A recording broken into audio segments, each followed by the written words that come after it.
aujourd'hui de cette stratégie nationale, surtout de cette vision Sénégal 2050. Parce qu'on ne peut pas parler aujourd'hui d'un développement endogène sans pour autant parler de la disponibilité de la ressource en eau, mais surtout de l'eau douce. Parce qu'aujourd'hui, on n'a pas encore, certes, il y a quelques usines de dessalement, certaines ont commencé à fonctionner, d'autres non. Il y a des projets sur le Grand Dakar, sur le dessalement, mais là encore, on n'est pas encore à cette situation.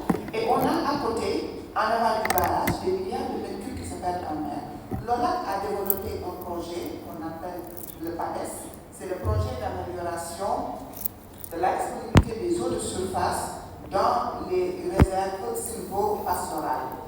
Ce projet vise essentiellement à capter l'eau après le barrage. Parce que si c'est avant le barrage, il y a plusieurs mesures, surtout au niveau de l'OMS, sur les autorisations de prélèvement et autres. Donc là, comme c'est après le barrage, il n'y a plus d'autorisation de prélèvement parce que l'eau est envoyée en mer.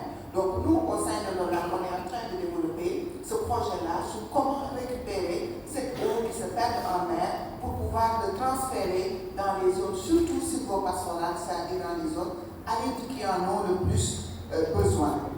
Concernant les problèmes de Saint-Louis, peut-être là, si on avait un représentant concernant surtout la brèche de Saint-Louis et aussi de la vulnérabilité des côtes, donc si on avait peut-être un représentant du ministère de l'Environnement, il pourra peut-être mieux parler sur cette question. Peut-être nous, on va parler en tant que géographe, spécialiste en environnement, mais ce n'est pas notre cœur de métier au niveau de l'OLAC. Nous sommes beaucoup plus dans la mobilisation des eaux de surface, mais aussi la protection des périmètres afférents au lac de cours d'eau et non pas au niveau des zones marines.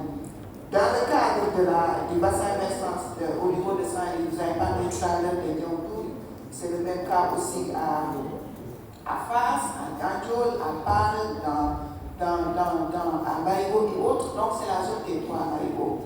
On a aussi un projet qu'on a instruit depuis fort longtemps et là actuellement je pense qu'on a une nette visibilité sur le projet des trois Marigot. Je pense qu'avec l'accompagnement de l'État du Sénégal, on pourra répondre aux attentes des populations, surtout avec le phénomène d'eutrophisation que l'on voit dans la zone des trois Marigots, ne permettant plus la pérennité de l'eau. Parce que cette eau n'est pas seulement utilisée pour la restauration des écosystèmes, mais c'est une eau agricole, une eau productive qu'utilisent l'ensemble des villages, l'ensemble des communautés qui sont dans la zone des trois Marigots. Concernant